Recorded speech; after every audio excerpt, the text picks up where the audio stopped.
Hello, Jonathan. This is our future. Where am I? Sammy, why don't you show the new guy how it works? Please. I can't do it again. All right, I'll help.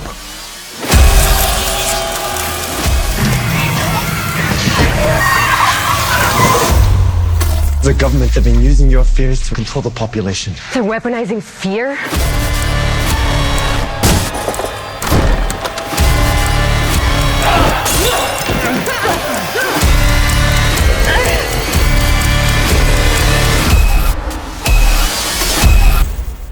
Let's get you hooked up.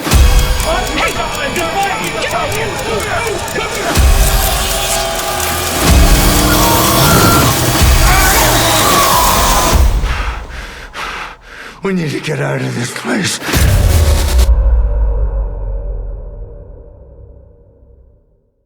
I wanted to start by congratulating you guys on the film, because I have to be totally honest, when it comes to anthology films, be it horror or otherwise, I always find they're mostly missed, because it's just every few minutes you get something that's totally different, and it can sometimes be really jarring, but there is a cohesiveness to this project that's really, really, really good, and it almost feels awesome. Thank you. I thought it was super well done. But before we talk about Phobias, which is coming out soon, I kind of wanted, since we have a bit of time, I thought maybe we could talk a little bit about how you guys got into movies and your passion for horror, where that started. Jess, I don't know if you want to start. Oh boy. Oh, where to begin? Well, I've been working in the industry for a long time. I signed with an agency when I was a teenager, and I'm from New York, so I was like stomping pavement, like doing commercials after school and stuff like that. And worked in the industry for a long time. And then when I moved out to Los Angeles like 7 years ago, started writing for the first time. And I had a comedy partner back then. I was doing like all this comedy, which also I know Marty has also worked in comedy too. And that was a great place to begin to find the muscle of writing and, you know, explore different characters, stuff like this that I wasn't necessarily getting to do as, you know, an actor being plugged into different things. And then from there, I mean, when I met Eric Fleischman, who is a producer at Defiant Studios, who Marty had already done a ton of movies with. And he really encouraged me to try my first short film as a director, behind the camera, full genre. And I had like grown up on the Twilight Zone. I loved horror movies. I was a fan of the world, but I hadn't necessarily thought, and this was like also, I think, before Jordan Peele was doing Get Out and all this stuff. So it was really kind of, especially coming from comedy, felt sort of like, I don't know if I'm going to be able to do this. And I'm so, so, so eternally grateful that I did, because putting that, you know, that first short together with Marty's help and the help of so many people, and getting to that first night of finally filming and doing it and being there, I was like, oh my God, like, this is it. Like, this is my passion. This is like my dharma. This is my calling. I love directing. I love genre. I love everything about it, even more each day. Like, love how collaborative it is. Love that genre is a great way to explore allegory and talk about deeper issues, and also have fun. I love that it's rhythmic. And I just love directing so much, and getting to work with super talented teams of people who are all experts at what they do, and very much fell in love with it from there, and then never looked back. Maritte, how about you? Well, I grew up in a Filipino household where monsters and demons and ghosts are real. My parents come from the small islands of the Philippines, where they've got all these crazy horror stories of seeing ghosts called like the Manananggal and the White Lady and all these different ghosts. So I grew up thinking that all of this stuff is real. And my mom is extremist Catholic, and she'd always warn me that the end of the world is coming and the demons will be knocking at your door, and every little thing that you do wrong, they can hear you. And so always be wary of that. And so I was always like thinking that monsters and demons were here, they're real, they're watching us, and started watching horror films. And honestly, just like as much as it gave me nightmares, I became obsessed with it because I was like, oh my God, it's like a whole unseen world that lives all around us. I want to see that in the world, like in the movies, like they make it so that you can see those monsters, and all these monsters that my parents have been like putting in my brain, I can never see them. Where are they? But in movies, you can make them real. And so I kind of like got obsessed with it and trying to figure out how they do it.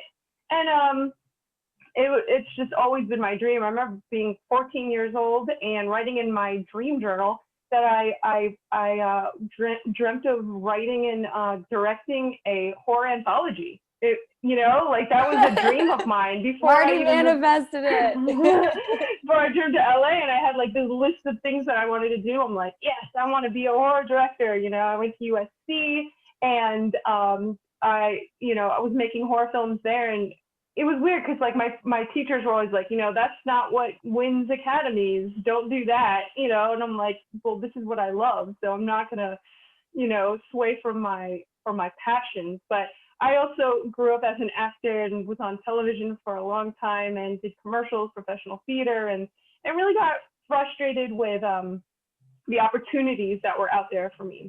I was cast as the geisha or the nail technician, and I always had to have a Chinese accent. And so I got really, really frustrated, and I was like, F this, I'm gonna take my future into my own hands. That's why I went to USC, to gain that kind of education. And ever since then, I've been writing, producing, directing movies for people, with protagonists that you don't usually see on the screen. That's why Hanane is the star of it, just because I had never seen, an Asian American on the screen. You see like Korean horror films, you see Japanese, but they're never American and they're never the protagonist. And so this was really a dream come true to work on this. I'm curious about, you've both talked about your road to making this movie, and I'm curious how you got to this project anyways. Like, where did the idea come from? Was it kind of pitched to you as this thing that you might be interested in? And then when that happened, I'm curious about how you actually came up with your particular stories, because the phobias that are captured within Phobias are not the typical phobias that you think about. They're like, I had to look some of them up. I was like, what is that? Little interaction. It's like a goosebumps, like you have to like participate. I mean, the project, it honestly very organically evolved. And, again, like Marty and I have both been working in the space for a long time. Like, we know how hard it can be to get things made. And something about this movie always kind of flowed along organically. But sorry, my dog is barking, if you can hear. But the idea came out of this desire to do an anthology. Eric at Defiant had recently been connected with the Radio Silence team, who did Ready or Not. They're doing Scream. They did all the VHS franchise, Southbound, tons of stuff. And they were really instrumental in like, okay, if we're gonna do an anthology, these people are the anthology kings, and they're gonna be able to really guide us through. And then, talking to Marty and the team and coming up with, all right, like, what if we center this movie around different phobias? Like, what would that look like, And then we were at a coffee shop, remember? And then we're like, okay, let's just write down like a giant list of ideas of what this anthology could be. And then we just kind of found it. But, yeah. Sorry, and it's crazy too, because there's also like, I mean, if we expand on this in the future, there's like thousands of phobias, and there's new ones every day. Like, there's a new phobia that's the fear of not having your smartphone on you. Like, it's really interesting that it's such a there's so much material there. And then just, I mean, personally for me with a telephobia, that was born out of a telephobia, for those who don't just know, so it's not an everyday word. It means fear of imperfection. So I took it to mean an exploration of the dark sides of perfectionism and self-doubt and comparison and body image struggles and the fear of not being enough and things that obviously all people can struggle with in their own ways, and something that felt very private to me at the time. It was really like the first way I was able to share and express that. And since obviously making it and being able to kind of bring it into the light, have obviously been able to take steps to heal those parts of myself too. But that's where it comes from for me, and Macy bringing it to life was just brought it to this whole other level that, I couldn't have even dreamed of, so yeah. And then for mine, it's just based on something I had experienced. I was taking an ex-boyfriend years ago to LAX airport, and as soon as I dropped him off, he closed the door, and I felt something sitting in my back seat of my car. It was like this really cold air and needles to the back of my neck, and every time I looked back, I couldn't see anything, but I could feel something, and I never experienced that before, ever. And I just kept looking back, hoping it would go away, but I couldn't shake the feeling, and so I just ignored it. Got on the 405 North to head home, was going 70 miles an hour in my brand new car, and all of a sudden, the car started acting on its own. It started speeding and slowing down, and speeding and then slowing down. The channels were changing, the lights were flashing. I felt that that entity had taken over my car because I could feel it. I was terrified, and I was crying and screaming and praying for it to leave, and I was finally able to take control of the car and pull it over to the side of the road, and I was just like, please God, protect me. Whatever it's in here, please leave, please leave. And finally, it left, and it was a total physical change that I felt, like it was gone. And I drove away, and honestly, it's never happened before. The car never did that again, and it terrified me. And so I wanted to use a story that I'd experienced with, one of the scariest nights of my life. And now every time I get in my car at night, I'm scared to drive alone because I'm afraid something's going to be in there. I look in the rearview mirror, I'm like, please don't be something, please. Yeah. I'm curious about the writing process. So once you sort of had this long list of phobias and you started to, you sort of narrowed in on one, started to work on it. I'm curious about how the overarching story of the science experiment and how you went away to write your individual chapters and then tied it back into that overarching story. How much overlap or collaboration was there in the writing process and also in the directing process, because it's a very seamless, like if you didn't know any better, not to say that they all look the same, like there's very, very much a distinct feeling to each section. But like I said right at the top, it feels so cohesive, like almost like it could have been directed by one person. It feels almost like not to be taken as a down point, it feels almost like a TV show, like something that's really well oiled and like everybody was on the same page. So I was wondering if you could talk a little bit about the writing process and then also the directing process to make it so cohesive. Yeah. I mean, so basically we all chose a bunch of phobias that felt personal to us in whichever way. We went through them, the group of producers going through, also just to like help curate the different phobias so that we wouldn't have overlap and things like that. And really honing in on, what is each writer director passionate about, and like, let's really focus in on those. So definitely the ones that spoke to us most. And what was after that? I'm trying to think the order. And then how did we tie it together? So just yeah. Line. Yeah. So that was again very much born out of Radio Silence's advice.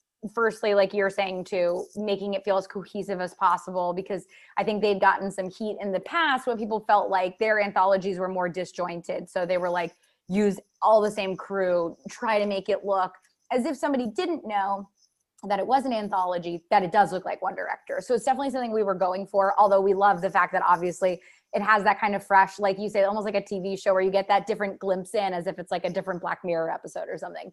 But what was the next part? Yo, you drunk, girl. Oh, and then the through line. So the through line came about. The through line came about at three-parter. The through line came to be after we'd worked on our phobias. We wanted this way to tie everything in, again, a la Radio Silence. So the through line was something that we all kind of like came up with together, and then we discussed. There was like one point where we were like, because each writer director worked on their own segment.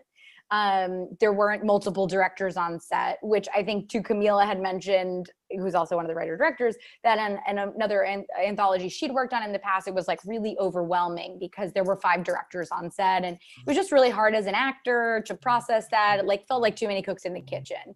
So that was something that we took to heart, and we all like powwowed on, you know, how we wanted to do this wraparound. And then ultimately, since I was one of the producers and had helped to put it together and everything, ended up just being kind of like the mouthpiece for that segment. But again, using the characters that everyone had fully established in their unique segments, and then just kind of hosting them all in this bizarro facility together. But that's kind of like how it all, sorry for my, like, which That is good.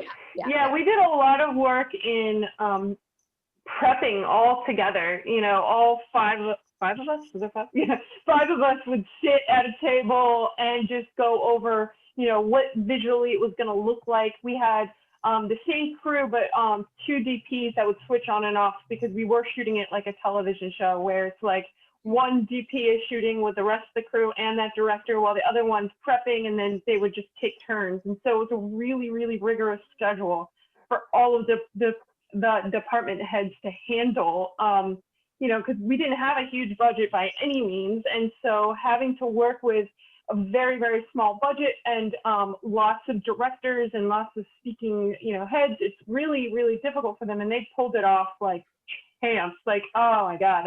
There was a lot of nights too, which is really stressful because, you know, you're exhausted and then having to go to all these different locations. I mean, all of us had multiple locations, even within each short.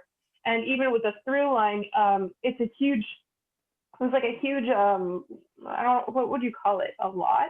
I don't know. RSI is a location that's it's like a filming location campus now, but yeah, it's a filming location, but it's huge. And so to dress all of these different sets and have, I mean, they are incredible. I can't say how like thankful I am that they were able to handle all of our direction, but we really tried to keep it very consistent and same, with the same crew, and they did a great job, and so I'm thankful for that.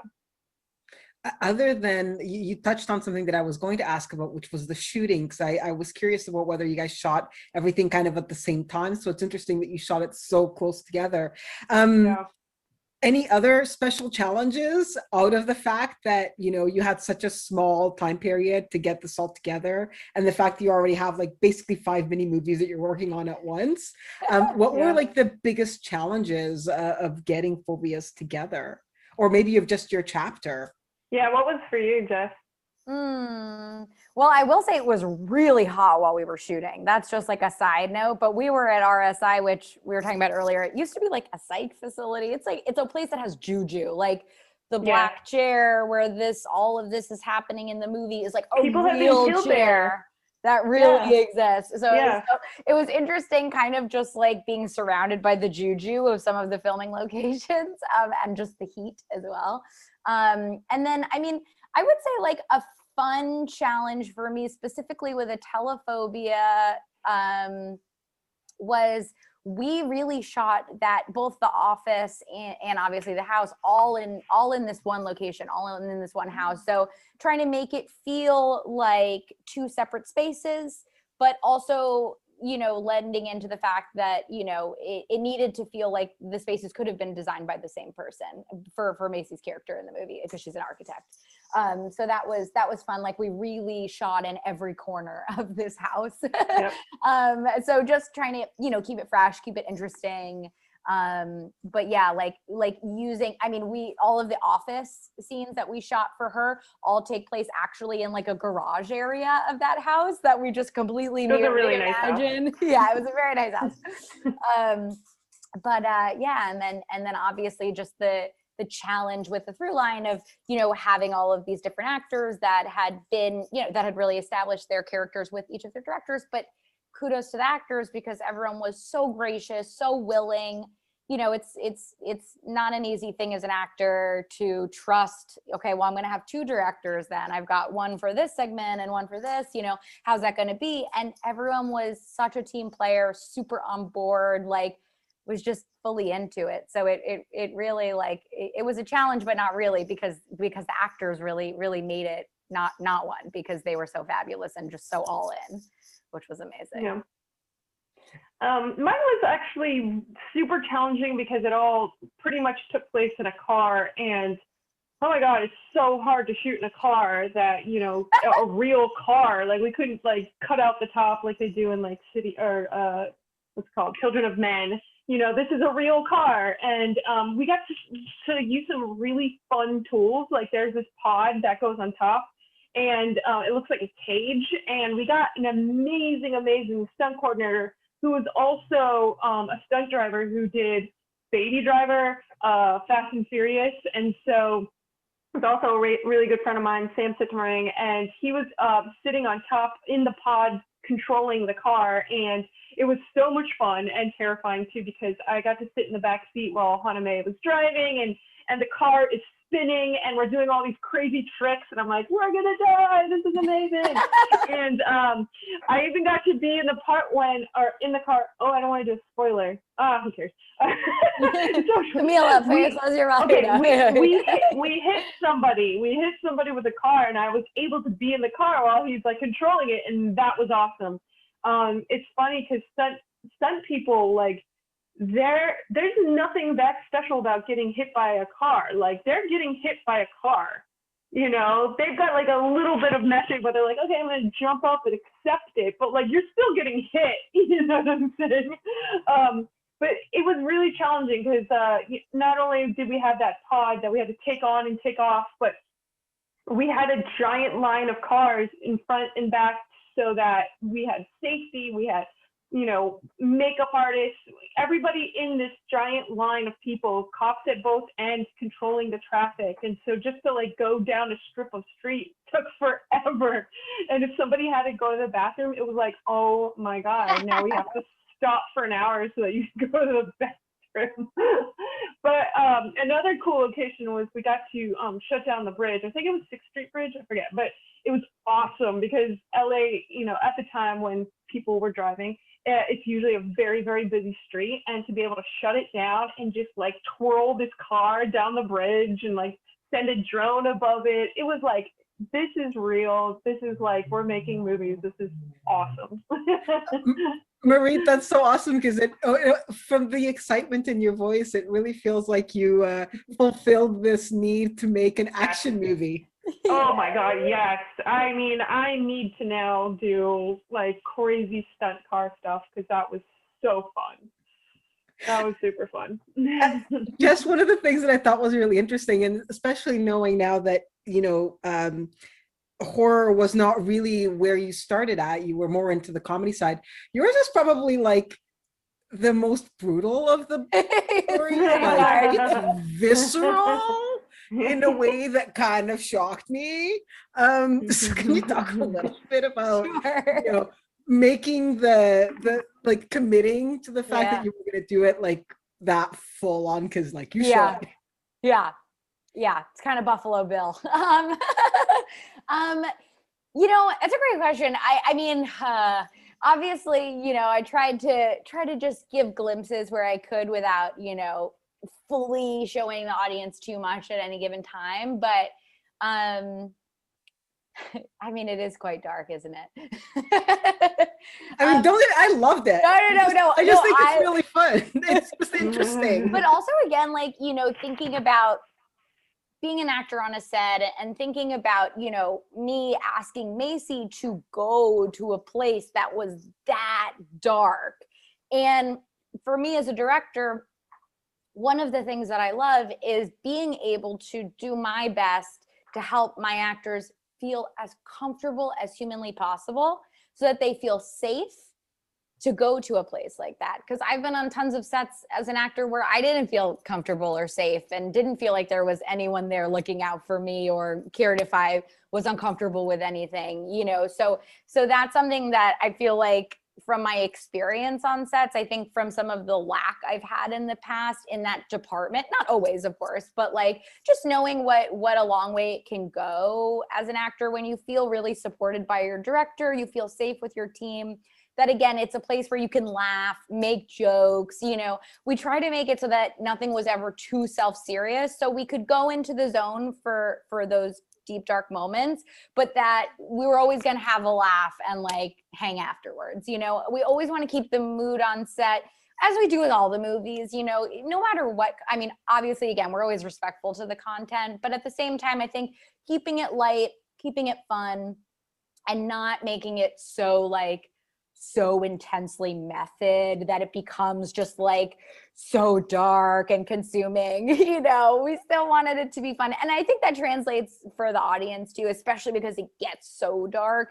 Having a little bit, especially because Macy's so funny inherently, she's a funny person. She's like hilarious. She's a jokester, but like that, you know, really allowed us to go to those deeper, darker places because of a lot of the lightness that I think we had on set. That also makes it palatable to an audience, that it's not so self-serious and so heavy-handed that it's just uncomfortable. I mean, obviously it's uncomfortable in a way. We want to make the audience uncomfortable in a certain way in certain moments, but hopefully, if anything, the audiences are connecting more than anything because they have those moments where they can release and laugh and then kind of explore, even for the audience, safely that dark part too. You guys are both like multi-hyphenates. You know, you're actresses, you're producers, you're directors, you're writers, and Jess, you've touched a little. And plumbers. Just kidding. I'm sure there's way more hats for sure. Don't forget that.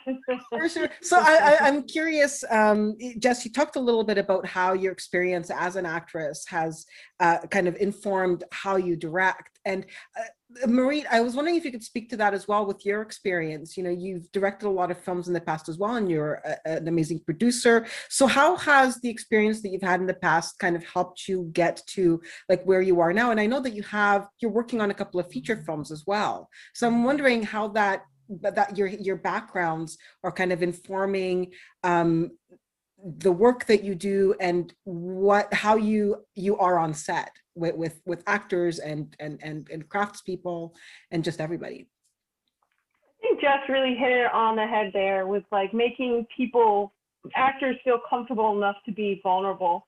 I too have been in crazy situations and even auditions where I'm like, this is completely inappropriate and I feel like not safe and I don't feel like I can give my all to this. And having that background and being able to communicate that to actors and really come from their point of view of like, okay, this is the situation, this is where we're coming from, this is your mental state, this is where we are in the moment of the story, remembering all that, and then giving them the space to get into that character rather than just like, okay, move your head left, okay, the light isn't perfect. You know, I've seen a lot of directors who are very technical and about lighting and about visuals, but I think Jess and I, we both come very much from the actor point of view. And yes, being multi-hyphenated has absolutely helped not only with actors, but crew. I've produced a lot. And so I've seen lots of examples of really successful directors and really not so successful directors. And being able to have my hand in almost every single department as a producer, being able to work with them, how they feel about budgets, schedules, all that kind of stuff has really informed me to make my sets run very successfully because people feel like they can give their best, you know, because I've seen and I've worked on every single role that they have. And so it just makes for a better experience. And yeah. What about you, Jess? Now I've forgotten the question. I was just listening to you speak. Short-term memory loss, you guys. It's very late on a Friday. Don't worry about it. You already touched a little bit about it. Anyways, we were talking about past experiences in that house. Oh yeah. How that's influencing the work that you do now and how you work with actors and crew. I definitely agree with what Marty said. Like again, I've also worked crew on a ton of movies too. I know how much it means when a director is kind and collaborative to work with. And I've also seen what it looks like when a director's entitled and mean and unhelpful to their crew, and it's a vicious cycle that can happen. And so I definitely see, you know, my years, you know, like Marty in the industry as a huge asset, and totally agree also with, you know, again, like, you know, we are obviously both visual directors, but also the fact that we have this ability to direct performance is such a big deal too, because again, some directors are incredible with the visuals, they're, you know, they're insane at other stuff, but the performances might not be there. And it's a hard thing, because if you don't have experience in that particular arena, not every director that's directing has taken an acting class, or, you know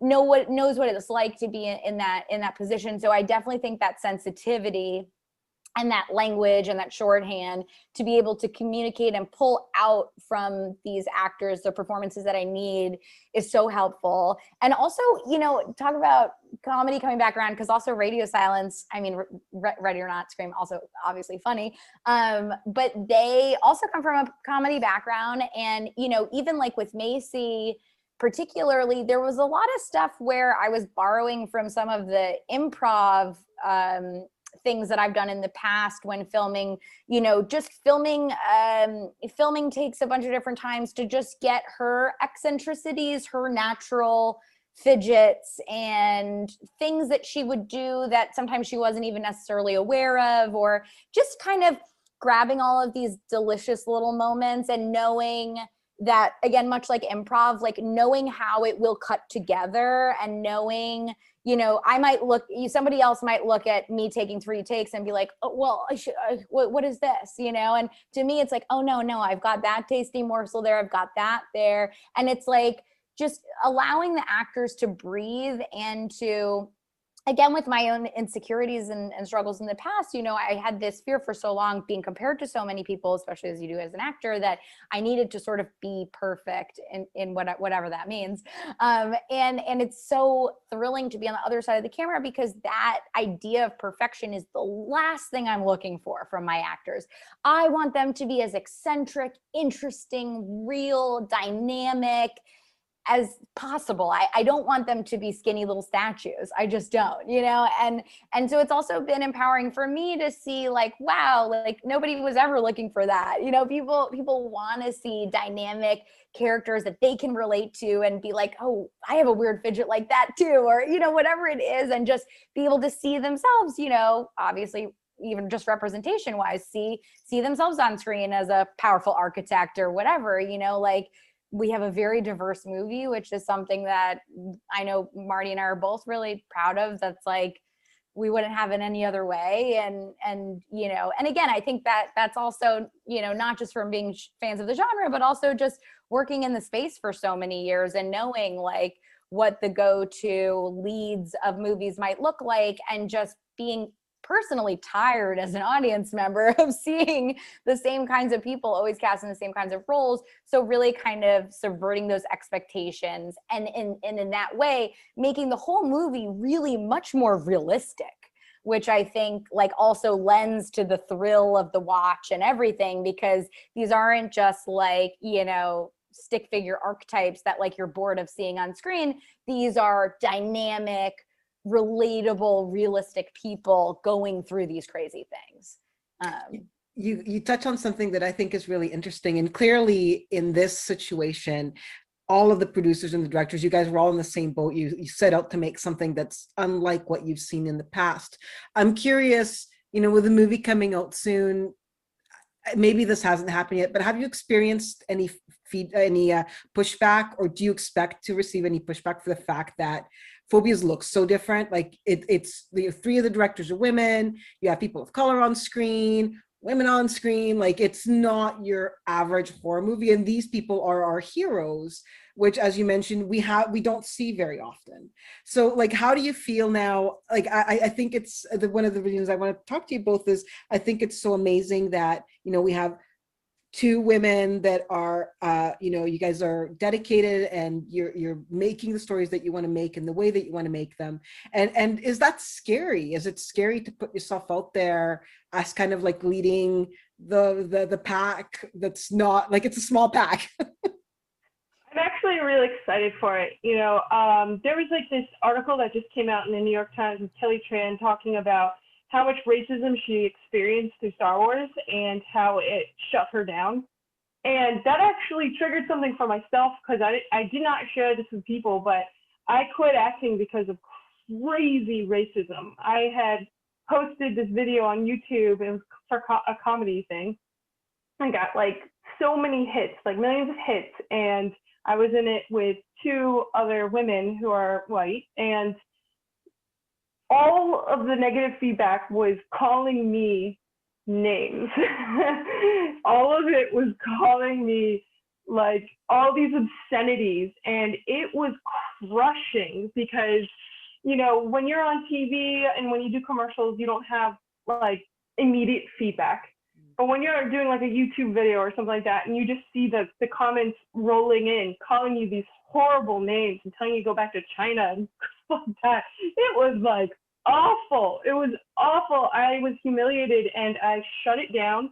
I removed the video, and I quit acting because of it. And I was like, I'm going to change this. I'm going to go and make movies, and I'm going to put Asian people as protagonists. And for me, it was like, I was first so ashamed of it and wanted to, like, you know, have people like Hoffmann who are brave enough to be the face of a movie and potentially get the brunt of that. But I think I've grown a lot, and that was, you know, when YouTube was really starting. So that was a long time ago. And I think I've come into myself to really love and appreciate who I am. And nobody can say anything now where it's gonna like break me down. Like, you could tell me to go wherever, you could call me whatever name, but I truly love myself and have value and something to add to this world. So I think that now, with now times changing, I would love to be a sort of force to have people and younger people really get to just love themselves and not be afraid of the gold inside of them, the skills and their dreams to pursue that. And so I'm ready for it, and I don't care what they have to say. I'm excited. I mean, I feel like you said it all. And it's crazy. Like, I mean, I'm sorry that you've experienced this, and it's like, it's, as your friend, you know, it's frustrating because, and I grew up in Brooklyn, New York. It's a very diverse place. Like, it was always confused. Like, NYU was the first school that I went to that was largely white. And it was a perspective shifter for me at the time, because I just growing up, I had always been surrounded by a diverse array of people. And, you know, being kind of plopped into a group like that and looking around and being like, but this isn't what the world looks like. Like, this isn't what it's like, you know, and then that translating into entertainment and like, and also just the female side of it. Like, I mean, I see a lot of horror movies that I would really call torture porn. And it's a genre that I take issue with. Obviously, you know, we have like a bit of a torture Saw-esque element in this with the extraction and stuff. But not in that way that our characters are ever being objectified. And that was really important to me, like to see that, you know, Haname's character is this like badass punk, you know, and Macy's character is this high-powered architect, and Camilla's character Martina Garcia is playing this, you know, like SWAT team member. And, you know, just having these women be in roles that they're there for other reasons than their bodies. And also it was important to me. It's like, I know this is not classic for a horror movie, but like, it also always kills me to see characters killed off. So I was like, trying to keep everybody alive as best I could. But yeah, I think like, especially as a woman, I turned on so many movies where I'm like, this is so made by a man in the grossest way. I don't identify this. The woman's always this like screaming victim with big boobs or whatever. And it's like, I don't relate to it. I just, you know, it's like, it's clearly like, I shouldn't be watching this. This isn't for me. I don't know. Yeah. Sometimes I'm like, I feel dirty. But you know, that's been like a huge thing for me too, is just wanting to change. And obviously there's been a lot of great movies coming out that have women in amazingly high-powered roles that are super cool. Like Antebellum was, I mean, that's a really interesting dark movie too. But just like so many movies coming out where women have more realistic jobs and life experiences now. And I feel like just, again, it's funny because it feels new, but it's really just bringing reality to the screen, you know? Exactly. So I think it's getting rid of some of that white male porno, like, you know, gore fest stuff, and trying to get through again to allegory, to shared experiences, to things that feel universal, not making our women objects, and things like that, which again, oftentimes, you know, it takes a woman to do that, you know, because a guy might think that this happens all the time. I feel like a guy thinks that they've got an empowered lady character, and you're like, this is a sex doll. So I really feel like, you know, I like my women in horror fully clothed. I like them to be well educated and going through some real life stuff. You guys have touched on a lot of really, really interesting things, and it's one of the funny things that happened over the last month was I was actively on a search for horror movies either directed by Black women or featuring Black women in the lead, and there are almost none. And I was so sad. I was saddened. I was so saddened. And this feels like such a refreshing change. And I'm curious now going forward, you clearly have a mission and an idea of what you want to do next. So can you talk a little bit about, you know, what's next for both of you?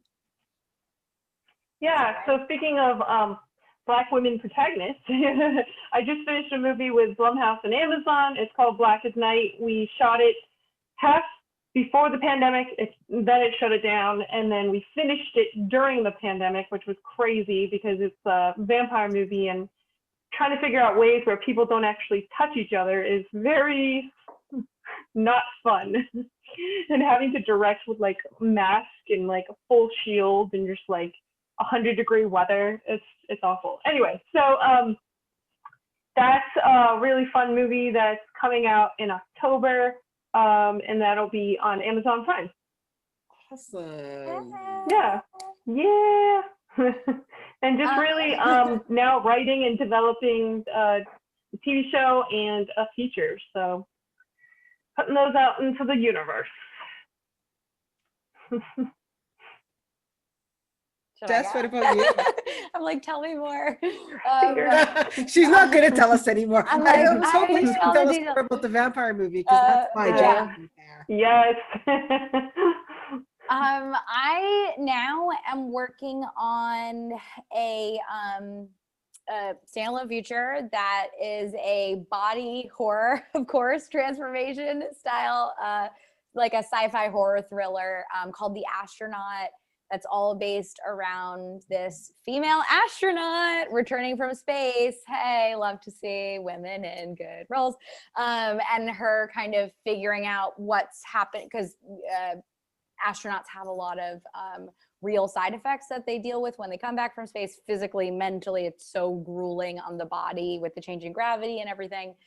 So trying to play off of a lot of those real symptoms and then playing it into this kind of sci-fi horror twist to everything. And even that movie, like, I would say that the theme of the movie really is belonging. It's like finding your place and making sense of your life and finding meaning in your role and feeling like you belong, or, you know, especially if you haven't felt like you belong, to kind of find that spot and that understanding.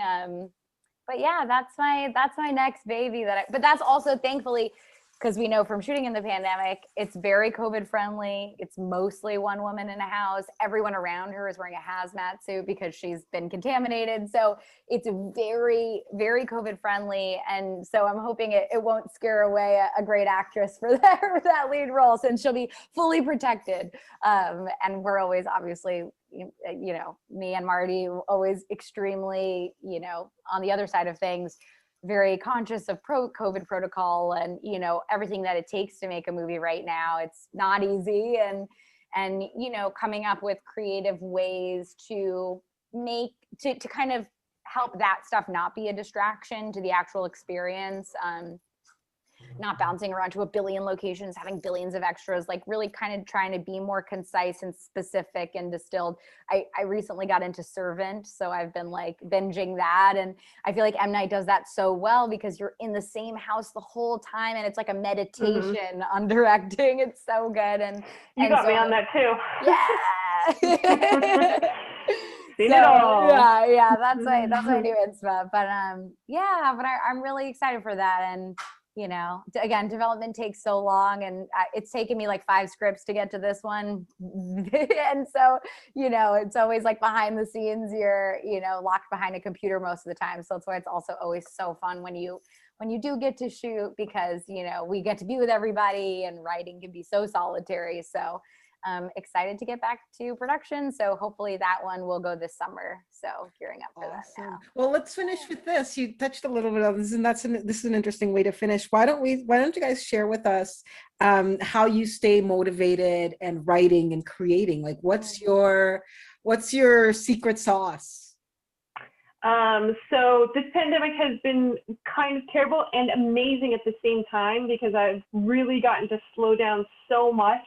And I love it. I love being able to take walks now. And whereas like I was running full speed ahead before, now it's like, oh, you can't see people. So the only way I can kind of get out is just take walks.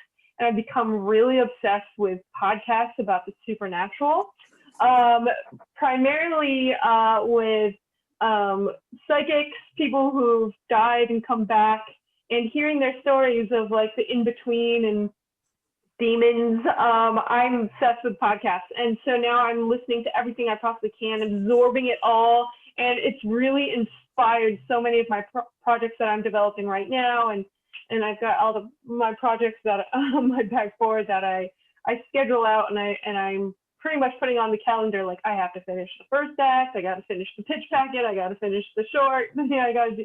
So that's how it's like a job. Yeah. I mean, sorry, my dog's barking.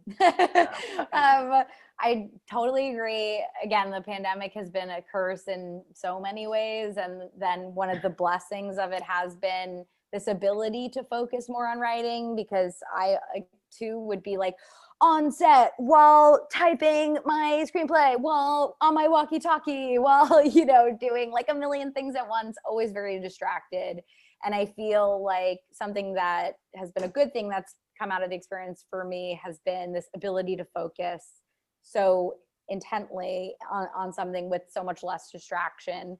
And also just like the state of the world, you know, I'm always interested. I'm a news junkie. Like I've laid off, you know, in the last couple months, now that I trust a little bit more that I'm in good hands.